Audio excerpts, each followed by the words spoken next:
Hey guys, Phil from Trail Talk here, and today we're going to be taking a look at the 2022 Specialized Bikes mountain bike lineup.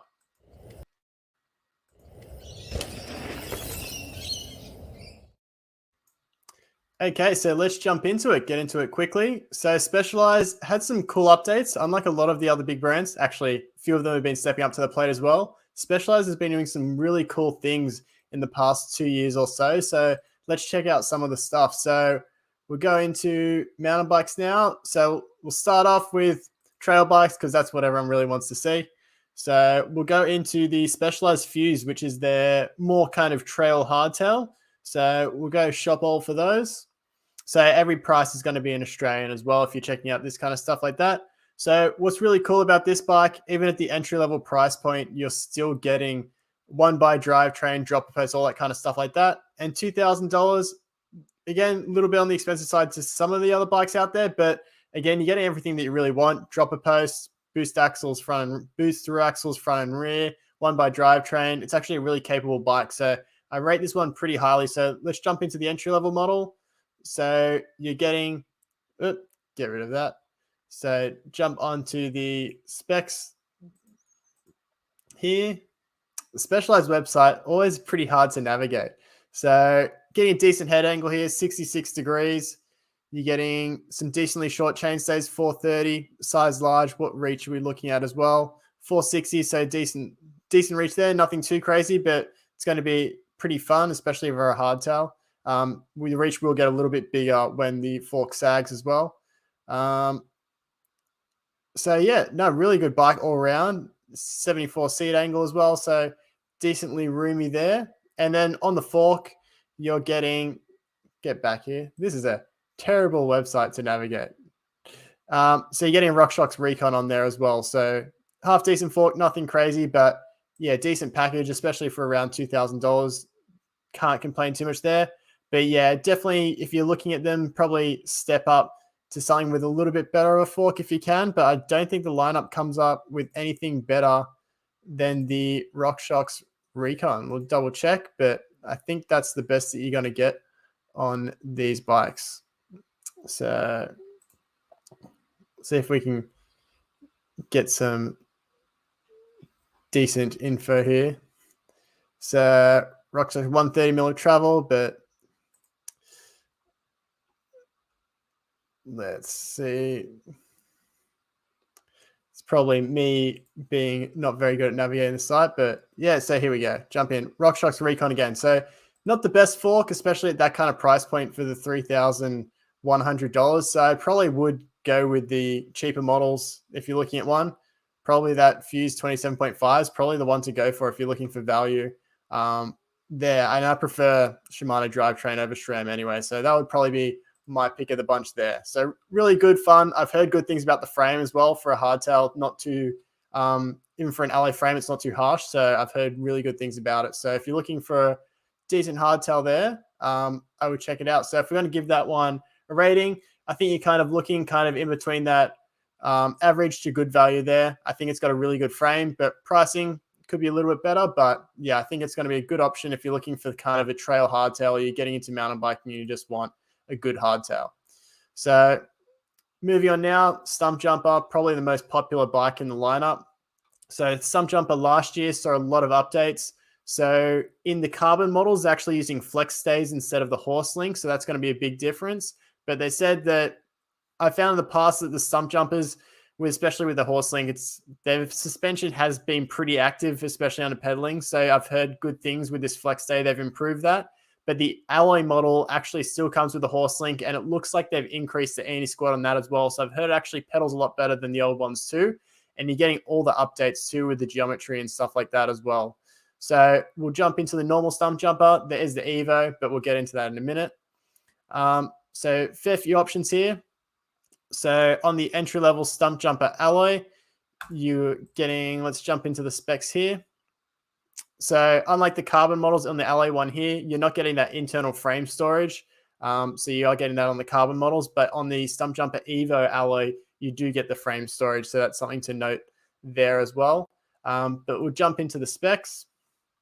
So yeah, as I said, fork, RockShox 35 silver. I'm not a huge fan of this fork, but it's not too bad at this price point. But again, for a little bit extra, you could get something like the Polygon Siskiyou T8, and you're getting RockShox. Sorry, you're getting Fox 34s and stuff like that. So not a huge fan of the 35, but at this price as well, it's actually a pretty decent build that you're getting.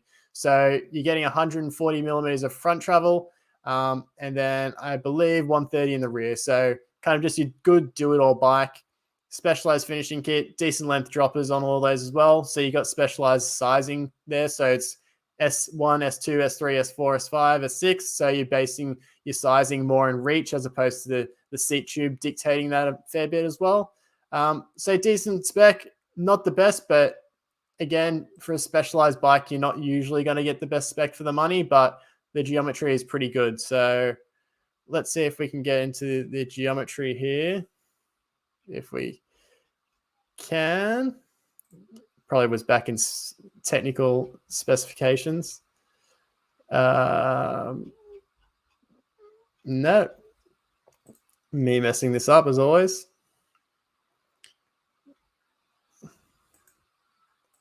I saw it on the last one. Where was it?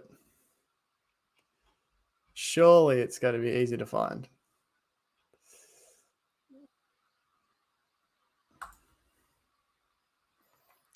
Sorry for the delays. Let's see if we can.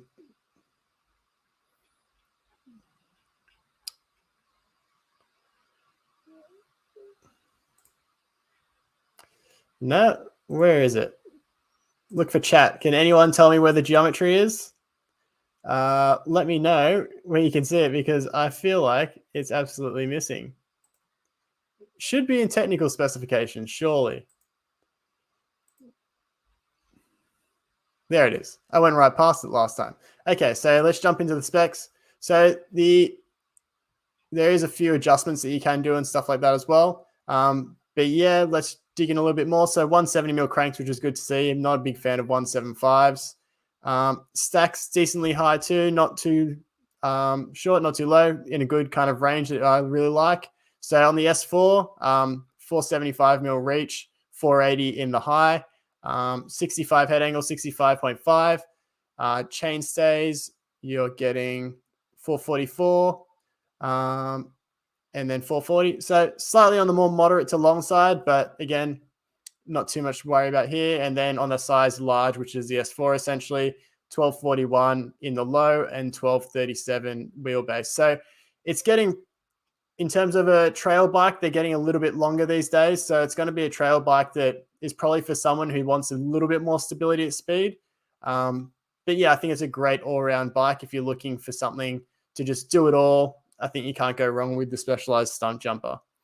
Then there is the Stumpjumper Evo. So the Stumpjumper Evo is going to be for someone who wants a little bit more aggressive of a trail bike. Actually, we'll jump back in and look at the range of the Stumpjumper a little bit more. Kind of brushed over that a little bit too much. So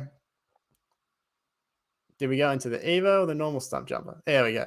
So the LA entry level, 3,300. So decent price, but not the best. For a build kind of more similar to, say, around like that Polygon Siskiyou T8, you're looking at 5,300. So that gap between those two is really, really big. So I'd probably be more inclined to just, it's a tough one because forks are expensive, but to be honest, I'd probably just jump on the more entry-level one and then upgrade as you go.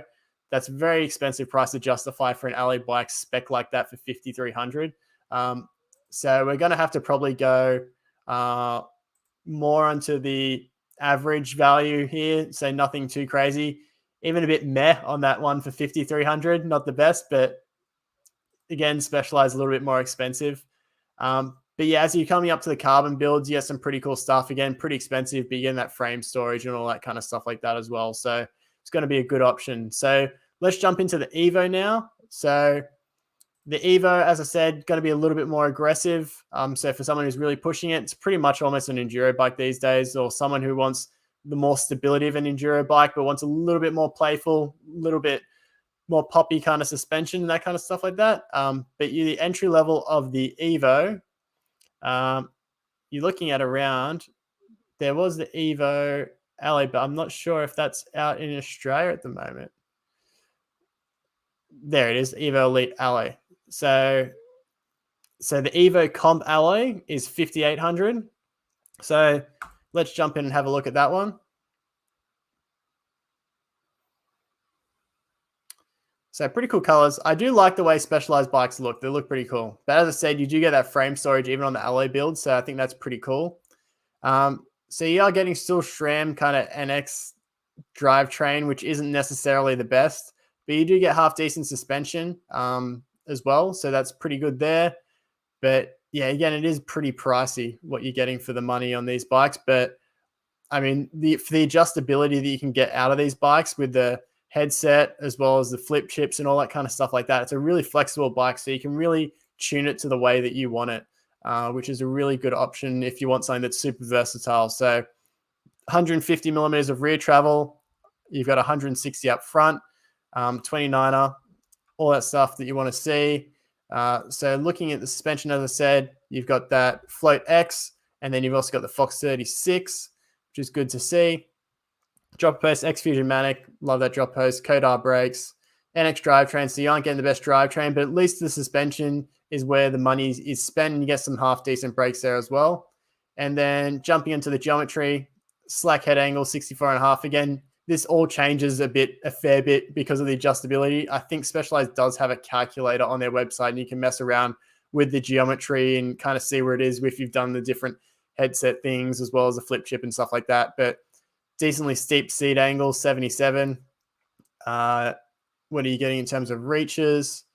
So reach 475. Again, I really like 475 mil reach for my height, 6'1". I think that's a really nice balance kind of reach that you really want these days, and 64.5 head angle, as I said. So it's a pretty damn stable bike. It's pretty much an enduro bike these days.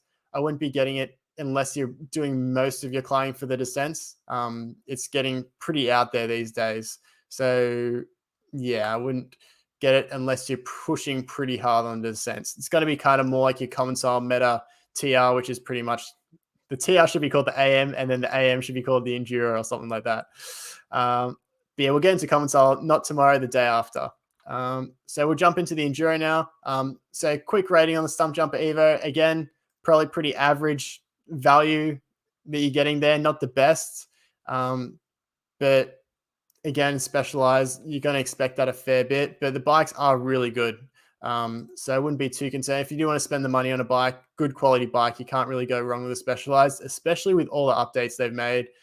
It's just a really complete package. The old ones, there was a few quirks here and there, but the new ones, they've got rid of most of the proprietary stuff. You're getting good spec for the money. You're getting good spec, again, not necessarily for the money, but you're getting good smart spec on most of the bikes. And the geometry is bang up to date. The suspension's really good. So I can see why a lot of people do spend the money on Specialized bikes. There's also the status, which isn't on the website, which is kind of weird, but there is a status, I believe, the 140, and then there's the 160 version as well, which is a mullet. It's kind of like a weird thing that they've got. You can buy them through the bike shops, but on the website and whatnot, they're just not there. So kind of weird, but is what it is. But if you can find a status, it's a really good, fun bike. If you're just looking for absolutely crazy good value from a bike shop brand, yeah, status is good. So we'll give the status a good, if not amazing value. They're actually really good for a bike shop brand. So I would recommend taking a look at that bike, taking one for a spin, see what you think. It's a really good bike. So the Specialized Enduro now, and again, Specialized, they're getting even longer for the bikes, and the Specialized Enduro is kind of the epitome of that. It's getting super, super long these days. And it's just generally a better race bike than what the old one used to be. The old one used to be pretty soft and squishy, and it just didn't really, it wasn't efficient enough to be necessarily a good race bike. It was really good over the chunky stuff, but it just really just did not pedal well at all. But the new one, it's really good. Again, carbon only, so you do have to spend a fair bit of money to get into it. So the value is not necessarily the best on the market, but it's just a great bike. So jumping into the entry level model here, so 7,600 Australian dollars to get on an entry level model. It's not necessarily best, as I said, but you got really good suspension. Everything I've heard about this bike, just the suspension's absolutely planted, super efficient, and it just does everything that you want it to. And again, you're spending a lot of money, but the spec's pretty smart as well. Lyric, super deluxe.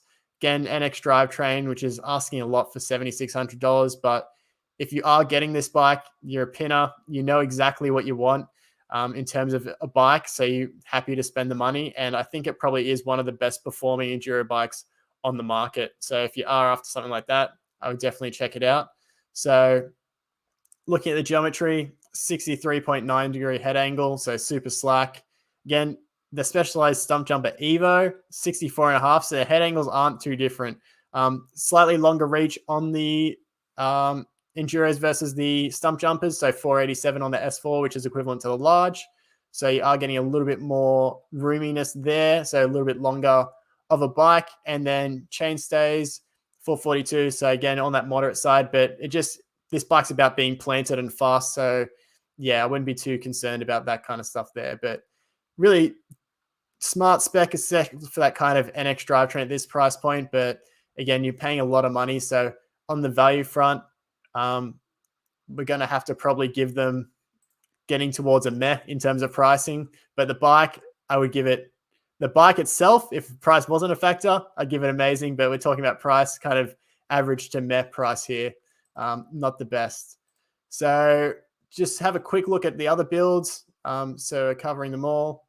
We'll go back to trail. Again, as I said, one of the worst websites to navigate out of all the bikes. So Specialized, if you could please make your website easy to navigate.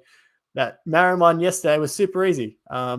Super easy to make a video, but on this one, not the best. So yeah, as you kind of go up 11 grand, 19 grand for the S-Works, like it just gets ridiculous. So yeah, pricing definitely not the best, but yeah, if you want something like that and want some fast bike, then it's a good option. So we covered all the trail bikes. We're going to cross country now. Just keep an eye on my dinner, make sure it's not arriving anyone soon. So yeah, we'll jump onto these bikes. So cross country. So not too much. Again, these are going to be more for people other than the Rock Hopper, which is kind of more of an entry-level bike. Specialized XC range is pretty XC, so it's kind of very much specific for what you really want it to do. So again, just to be fast, it's kind of more of a XC race bike. So the Rock Hopper, this is going to be a lot of the bike for kind of entry-level people. The geometry still isn't kind of into that trail realm, like say that Marin Bobcat Trail, Polygon Xstrata. It's still got more of the traditional geometry, so it's kind of more in the leisure side of things. So just quickly, we'll jump into the geometry here, as you can probably see. So you're still getting a 68.5 degree head angle. Reach is 445, so 445 on the large. So again, a little bit on the shorter side. And then your seat tube lengths, seat post length, sorry, the seat tube length. Where is the seat tube length? We got seat post length, seat tube length on the large 450, large XL 500. So with the reaches compared to the seat tubes, still not necessarily where we want it to be. So it really is going to be for someone who is looking for a bike to kind of just do more the kind of like fire trails, smoother single track that's not really going to be pushing their bike too much. And the spec necessarily isn't the best for the money. I mean, we're getting a one by at $1,125. So again, that's not too bad, but especially on these entry-level ones, it's just not really where you want it to be for these kind of bikes. I would like to see them start to be a little bit slacker, a little bit more in the traily kind of side, or have a bike in the lineup that is a bit more in between, say, this and the Fuse that they have, which is their more trail, more proper trail hardtails, versus this is very much a classic XC hardtail. So this one's probably the best value in the bunch, the comp with that one buy. I mean, one buy for that price isn't necessarily the worst on the market, but the geometry could do with some keeping up. So if this one, you're probably looking more kind of, this particular model is kind of average these days, in between average and good, not too bad. But for the rest of them, you're kind of looking just generally at that average range. So not necessarily the best out there on the market. So we'll go back to cross country again. And we'll jump into the Chisel, which is kind of just their alloy XC race bike, essentially. So no dropper posts on any of these builds. So it kind of sets the intentions as very much kind of the XC marathon bike. So really lightweight for an alloy frame, but you're not going to find necessarily what you're kind of looking for in a model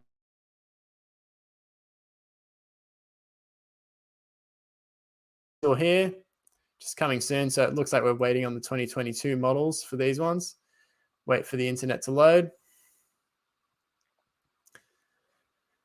And we'll jump into the technical specs again.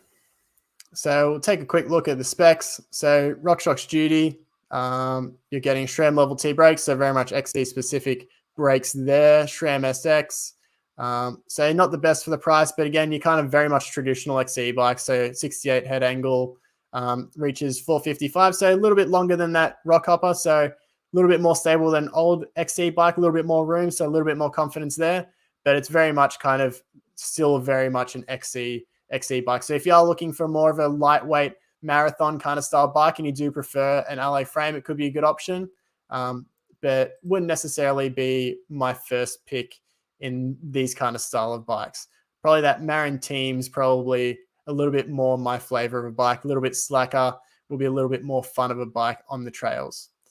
So we'll jump into the Specialized Epics now. So we've got the Epic Hardtail, which is pretty much the carbon version of the Chisel. Well, a little bit different, but that's got a carbon frame. And then you've also got the Epic and the Epic Evo. So I won't spend too much on these kind of bikes because it's pretty expensive and very specific for these kind of style of bikes. And not too many people in kind of watch these videos will be watching these too much, but we'll quickly jump into the Epic Hardtail comp here.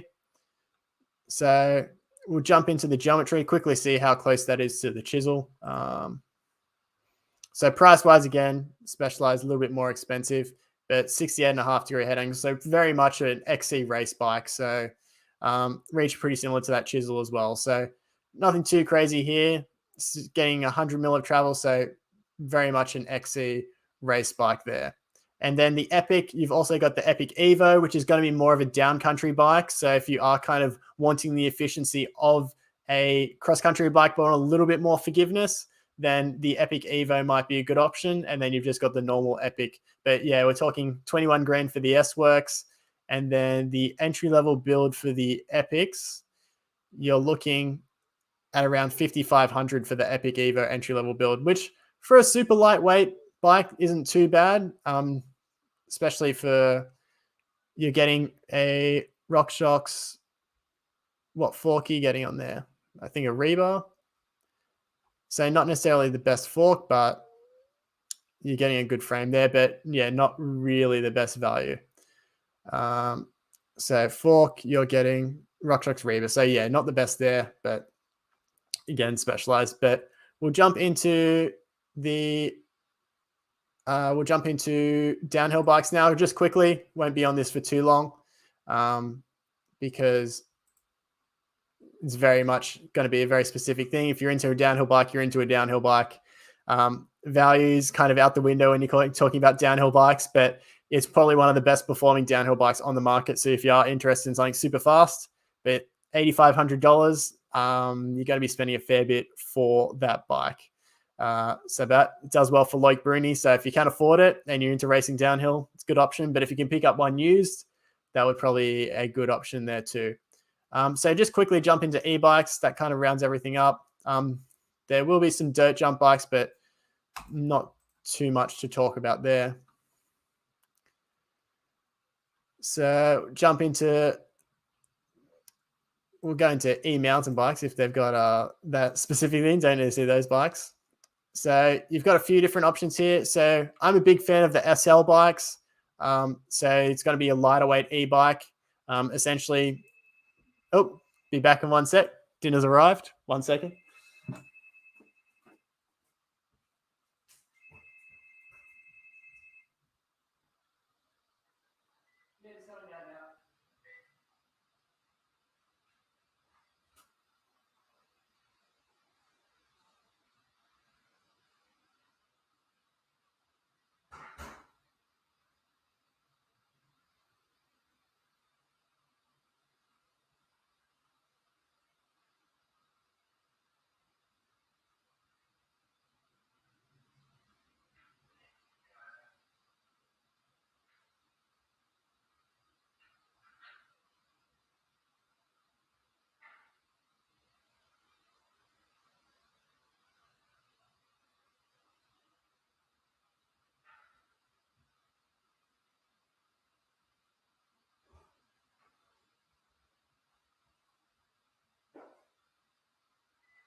All right, we're back.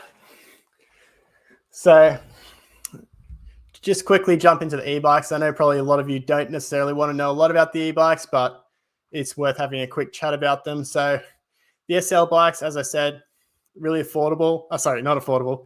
Really lightweight for an e-bike because you're getting a smaller battery as well as a less powerful motor. So kind of offset it. But for someone that just rides an e-bike like a normal bike, I think these are a great option because they're, again, lighter weight. I don't necessarily want the e-bike in boost mode all the time. I just want a little bit of assistance. I think they're a good option for those people, but get my breath. I think the Orbea Rise probably is my favorite kind of in this range, kind of style of e-bike because, again, I prefer kind of like this Shimano stuff. I just prefer the way it feels. Again, it's a little bit more reliable in my experience, but yeah, there are some really cool bikes. You've got the normal S-Works Levo, which again, for a normal full-powered e-bike, still pretty light. Evo SL, which is again like it's just essentially an Enduro with a motor strap to it. And then you've got the normal Evo, which is essentially full-powered downhill bike with a motor attached to it. So it's not too much to talk about those kind of bikes. I think if you're looking for an e-bike, there's some good resources out there like Sam's Bikes, Rob Rides e-bikes and that kind of stuff like that, who will give you a bit more info about those bikes. But value is not necessarily the best, but if you want one, it's kind of the bike of everyone wants the specialized e-bikes because they're some of the best on the market. So if it's something that you're into, I definitely recommend checking them out. Again, it's going to be expensive, but if you like them, you like them. So let's jump into the comments now. So, everything looks like a session.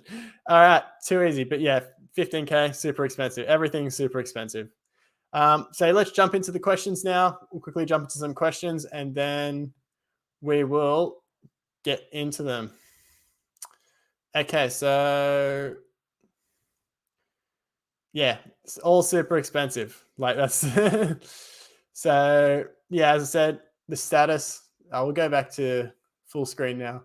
Yeah, the status again, it's annoying that it's on the website. I'm not sure the lead times on all those kind of things, but yeah, the status is a great value bike if you're looking for something cool with a mullet. I think it's one of the best options on the website. Status isn't on the website because they're embarrassed of it. It's a weird one. I think it's a great bike. I don't know why they don't market it. I think they probably want more of the attention on their other bikes. Yeah. Patrick asks, what brand am I doing next? I'll probably do Giant next because they just dropped the Giant Trance 29, which, to be honest, like necessarily the price is a little bit more expensive on the alloy build that I probably would like to spend, but I probably think it's one of my favorite bikes that has come out this year. I think it's going to be a super fun bike. I think it's at the bottom of specifications. Yeah, that was a bit annoying, but yeah. If you think, I think this site's terrible. I think it's, but I mean, I'm in a rush trying to get through all this, so that's probably why.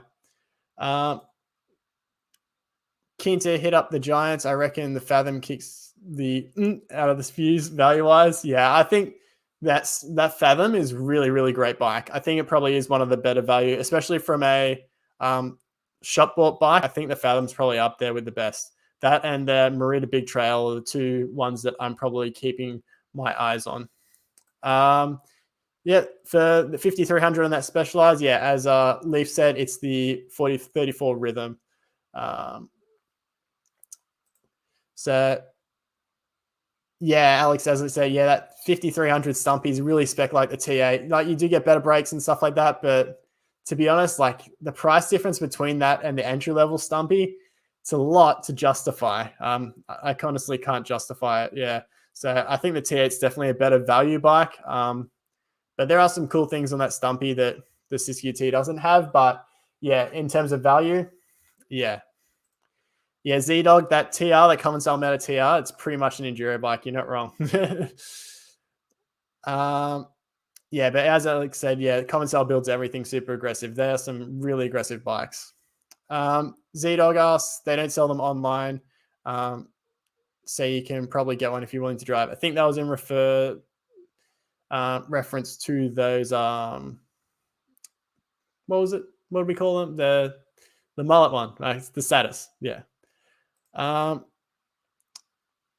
Ruffle Soul asks, do these bikes have weight limits, Way the Rider? I know most bike brands kind of build their bikes rated. They test them to around about 120, 130 kilos, so around 260 to 280 pounds. But if you kind of on the heavier side, I just recommend getting a good wheel set, or if you've got the wheel set on there, keeping it true, making sure the spoke tension's really paid attention to. And if you're buying a dual suspension bike, I'd buy a bike that has a pretty low leverage ratio. So essentially a bigger stroke length for the given amount of travel. If you've got a higher leverage ratio, I find it really hard to get the support into the suspension if you're a heavier weight. So that's something to take into consideration if you are on the heavier side. So for instance, like the Merida 120 has a pretty long stroke shock for the given amount of travel. So I usually tend to recommend if you're on the bigger side in Australia, that's probably one to jump on that would be easy to tune. Alex, please tell me they ditched the brain. I think they might have it on some of the Epic models off the top of my head, but on the other ones, they've ditched it. Chris, he's got the Status Super Fun bike, so stoked to hear that. I think it is a really good bike.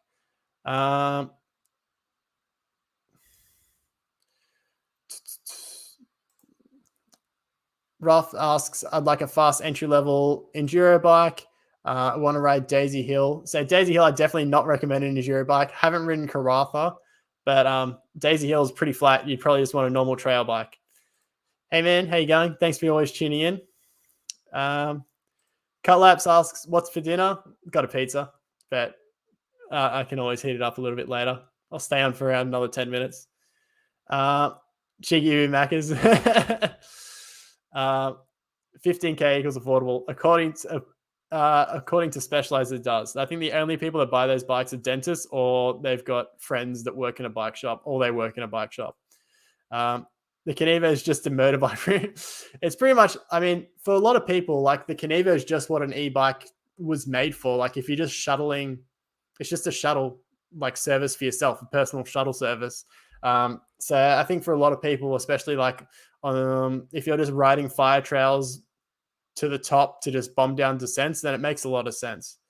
So what makes Specialized frames so expensive essentially? Well, it's pretty much just the name. Like over time, you get attached to it. Again, they've got some really good frames. Like they are pretty lightweight for how stiff and how durable they are. That's something to take into consideration, but you do pay a bit of a premium with Specialized.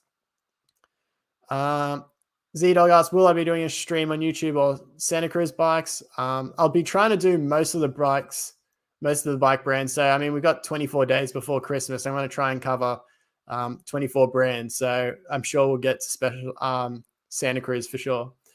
Alex,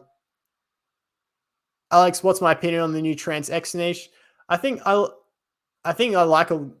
prefer more of an all-mountain bike, which is kind of what the Trans X is. Like for a lot of people that have bought enduro bikes, I think these new kind of all-mountain bikes like the Trans X make a lot of sense. They're going to be, I mean, a lot of people don't need an enduro bike, but because the bikes are a little bit longer these days, a little bit slacker, you can get away with a little bit less travel. So I think that's where these bikes make a lot more sense, and they're a bit more friendly, pedal friendly, a bit more playful on those more flatter trails that a lot of people will be riding too.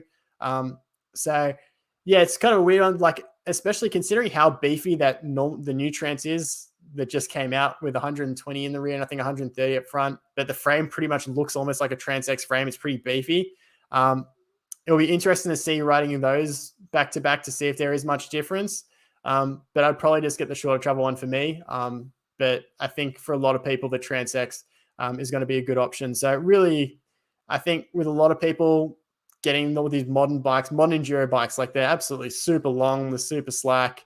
The travel, like you notice it when you're on flatter trails or you're trying to do more flowy trails, pump through corners, through rolls and stuff like that. They get bogged down pretty easily. So I think these all mountain bikes make a lot of sense. Cutlaps asks, do I know much about the KTM mountain bikes? No, I do not know too much about them. I know they've been putting a lot more effort into e-bikes as well. So I have to look into it. Josh asks, will you do Merida next? I think I'm going to do Giant next. Then we'll do Commensal. We've had a few questions about that. And then I'll do Merida after that. Billy says, save the best for last, Vetus. Yeah, I think Vetus has got some great bikes, but I think I'm mainly just waiting on Vetus and also the buyer's guides as well. I'm trying to see because I mean they're going to feature pretty heavily in those buyer's guides, but they haven't released their 2022 models, so it's kind of annoying. You should do Oliver. Yeah, we're doing common sale pretty soon. So after Giant, as I said. But yeah, I think that's pretty much it in terms of the questions. If you've got any more last questions, send them through. I'll go through a couple more and then I'll go grab my dinner. But yeah, tomorrow we might do the live stream a little bit earlier in the day, see if we can get some people from the US popping through. But yeah, any last questions, especially about the Specialized bikes, because people will watch this back. If you've got anything that you want to know about the bikes, anything that we can quickly look back on, because I do rush through the bike stuff pretty quickly because I don't want it to take forever. But yeah, if you got any last questions, send them through and we will finish up the stream if not. But I don't think we've got any more questions coming through. No. I'll wait 20 more seconds. But thanks for tuning in, everyone. It's been good to see people popping in every day, like a few familiar names out there, which is good. But yeah, Z-Dog says the Vetus is pretty good. Carbon for the price of value. Yeah, these carbon frames are super cheap. Jolly Pizza. And thanks, man, all the way from Canada. But yeah, that's pretty much it, guys. I'll see you tomorrow. See ya.